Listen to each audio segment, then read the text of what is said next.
నమస్తే డాక్టర్ రాజేష్ గారు. నమస్తే అమ్మ. సో ఈఎన్టీకి సంబంధించి చాలా వీడియోస్ మనం కవర్ చేసాం కాబట్టి అడుగుతున్నాను. చెవి, ముక్కు, గొంతుకు సంబంధించి మనం ఎక్కువగా మాట్లాడాము. ఈ వీడియోలో నేను ఎక్కువగా మీతో విన్నది ఏంటంటే కొన్ని ఏరియాస్కి సంబంధించి అసలు మన హ్యాండ్ తగలకపోవడమే మంచిదని మీరు మాట్లాడారు. అందుకోసం నేను అడుగుతున్నాను, ఓవరాల్గా కనుక మనం గమనిస్తే ఈ మొహం ఏదైతే ఉందో ఏ పార్ట్, ఏ ఆర్గన్ వైపు చెయ్యి ఎక్కువగా వెళ్ళకూడదు అంటారు? ఒకవేళ చెయ్యి పెట్టి మనం రబ్ చేసినా లేదంటే ఇట్లా కొంచెం గిచ్చినట్టు గిల్లినట్టు చేసినా కాన్సిక్వెన్సెస్ ఎలా ఉంటాయి అంటారు హెల్త్ వైజ్గా మనం చూస్తే? యాక్చువల్లీ అమ్మ, ఈ ముక్కులో ఈ నేను పాయింట్ చేసే భాగం నుంచి కార్నర్స్ ఆఫ్ లిప్స్ వరకు దీన్ని danger triangle of the face అంటాం. This is known as dangerous area of face. అర్థమవుతుందమ్మా? ఈ పై భాగం నుంచి ఈ కార్నర్స్ ఆఫ్ లిప్స్ వరకు ట్రయాంగిల్ షేప్లో ట్రయాంగిల్ షేప్లో చూపిస్తున్నాను కదా నేను మీకు. దీన్ని danger triangle or dangerous area of face అంటాం. ఎందుకు అంటే కనుక ఇక్కడుండే వెయిన్స్ అని ఉంటాయి అమ్మ, రక్తనాళాలు. ఇవి డైరెక్ట్గా క్యావర్నస్ సైనస్ అనే సైనస్తో డైరెక్ట్ కనెక్షన్స్ ఉంటాయి.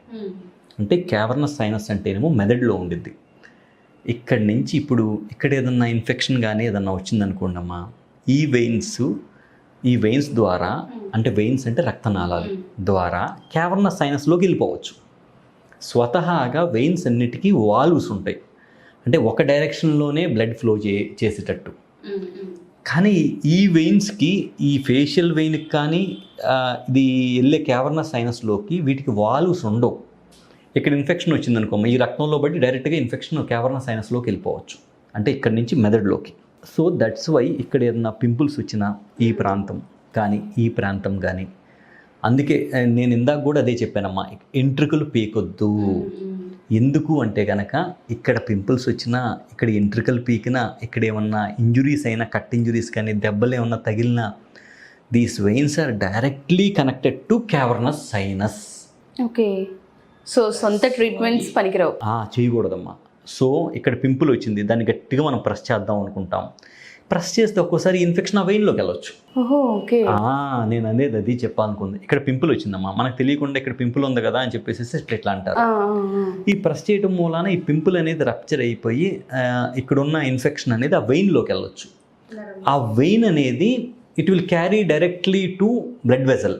ఈ బ్లడ్ వెజల్లో నుంచి డైరెక్ట్గా క్యావర్నస్ సైనస్ అనే బ్లడ్ వెజల్స్ గ్రూప్ లోపలికి వెళ్ళిద్ది. ఈ క్యావర్నస్ సైనస్ ఎక్కడుంది? మెదడులో ఉంది. సో ఇక్కడ ఇన్ఫెక్షన్ వస్తే ఏది ఇన్ఫెక్ట్ అవుతుంది? మెదడు ఇన్ఫెక్ట్ అవుతుంది. దట్స్ వై ఇక్కడ ఏమైనా పింపుల్స్ వచ్చినా కానీ, ఇక్కడున్న హెయిర్స్ని పీకేటప్పుడు కానీ, ఇక్కడ ఏమైనా ఇంజురీస్ అయినా కానీ మన సొంత ట్రీట్మెంట్లు ఏం చేసుకోకుండా డాక్టర్ గారిని కలిస్తే ఇబ్బంది లేకుండా ఉండిద్దమ్మా. ఇది అందరికీ వస్తుందని కాదు. బట్ పింపుల్స్ మీరు అన్నారు కాబట్టి నేను చెప్తున్నాను, చాలామందికి సర్వసాధారణంగా గమనించేది, ఈవెన్ నాతో సహా, ఎక్కువ ఈ ప్రాంతంలో పింపుల్ రావడము, వేడి బాగా ఎక్కువగా చేసినప్పుడు ఇక్కడ చిన్న చిన్న గడ్డల్లా రావడము గమనిస్తూ ఉంటుంటాం సార్. అలాంటప్పుడు తెలుసో తెలియకో మాడిపోయిందిలే అని దాన్ని ఇట్లా పీకే ప్రయత్నము, రబ్ చేసే ప్రయత్నము, పౌడర్ వేసే ప్రయత్నము, టర్మరిక్ పెట్టే ప్రయత్నము చేస్తుంటుంటాం. ఇవేమీ చేయకూడదా? అవేమీ చేయకూడదమ్మా. అసలు టచ్ చేయకూడదు. ఏది అని టచ్ చేయకుండా ఉండటమే బెటర్. అప్పుడు ఒక చిన్న యాంటీబయాటిక్ ఎమాక్సిక్లావ్ అని ఉండిద్దమ్మా, ఎమాక్సిలిన్ క్లావ్లనేట్ అనే ఒక చిన్న యాంటీబయాటిక్. అది వేసుకుంటే హ్యాపీగా తగ్గిపోయింది. అసలు ముందు ఎమాక్సిక్లావ్ అందరికీ దొరికే యాంటీబయాటిక్. సో అది వేసేసుకుంటే కనుక ఎమాక్సిక్లావ్ 625 అని ఉండిద్దమ్మా అడల్ట్స్కి అయితే. చిన్నపిల్లలకైతే 375 mg. అది వేసేసుకుంటే ఒక 5 days ఉదయం సాయంత్రం పూట అదందరికి అదే తగ్గిపోయింది.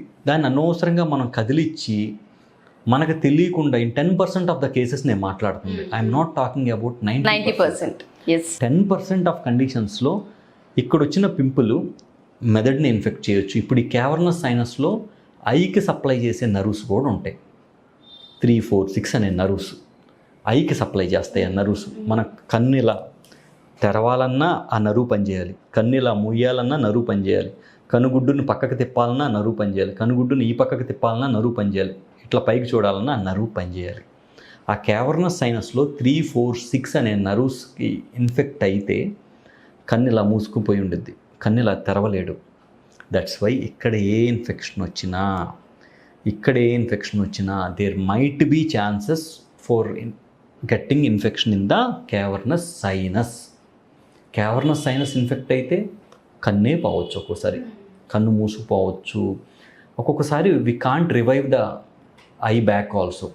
అందుకని చాలా జాగ్రత్తగా ఉండాలి మనం వచ్చేసేసి. True sir. ఎందుకంటే ఎవరైతే ఈ వీడియో చూస్తూ ఉంటుంటారో చాలామంది బాడీస్, కొంతమంది మనం గమనిస్తే చాలా సెన్సిటివ్ ఉంటుంటారు. జస్ట్ ఇట్లా కొంచెం ఇట్లా గోరుతో ఇలా అన్న వాళ్ళకు ఒక చిన్న పుండులా ఫామ్ అయి ఉంటుంది. అలాంటప్పుడు తెలుసో తెలియకో మనం ఏదైతే అప్పర్ లిప్ పైన వచ్చే పింపుల్స్ని కానివ్వండి, నోస్లో వచ్చే చిన్న చిన్న పింపుల్స్ కానివ్వండి, లేదంటే మాకు హెయిర్స్ ఎక్కువగా కనిపిస్తూ ఉన్నాయి, వాటి వల్ల ఇబ్బందిగా ఉంది, ఆక్వర్డ్గా అనిపిస్తుందని వాటిని తీసే ప్రయత్నం పొరపాటును కూడా చేయకూడదు. తెలుసో తెలియకో మనం చేసే ఈ చిన్న మిస్టేక్స్ సార్ చెప్పినట్టుగా 90% మందికి కాదు చెప్పేది, ఆ 10% ఎవరైతే ఉంటుంటారో వాళ్ళకి ఇది చాలా చాలా అవసరం. Thank you sir. ఎందుకంటే మైన్యూట్ లెవెల్లో ఇన్ఫర్మేషన్ అనేది చాలా రేర్గా దొరుకుతూ ఉంటుంది, తెలియదు కూడా. ఇన్ఫెక్షన్స్ ఎలా వస్తుంది ఏంటనేది అసలు మనకు అర్థం కాదు. తీరా బాడీలో పెద్ద డ్యామేజ్ అయ్యాక అని తెలీదు, ఈ చిన్న దాని వల్ల ఇంత పెద్ద దాకా తెచ్చుకున్నాం పేషెంట్స్ అనేది. బట్ ఇలాంటి మైన్యూట్ డీటెయిల్స్ చెప్పినప్పుడు కొన్నిసార్లు తెలియకుండానే అలర్ట్ అవుతూ ఉంటుంటాం. ఒకసారి కాకపోతే ఒకసారైనా ఇది చెయ్యకూడదు అని మాకు తెలుస్తూ ఉంటుంది. సో ఇంత ఓపిక్గా ప్రతి పాయింట్ని నరేట్ చేసి చిన్న చిన్న వాటిని కూడా లేదు ఇది అందరికీ అర్థం అవ్వాలి అని గ్రామ స్థాయిలో ఉండే వాళ్ళకి కూడా అర్థమయ్యే భాషలో చెప్తూ ఎక్స్ప్లెయిన్ చేసినందుకు thank you sir. Thank you so much. Thank you అమ్మ. డాక్టర్ రాజేష్ వేపూరి.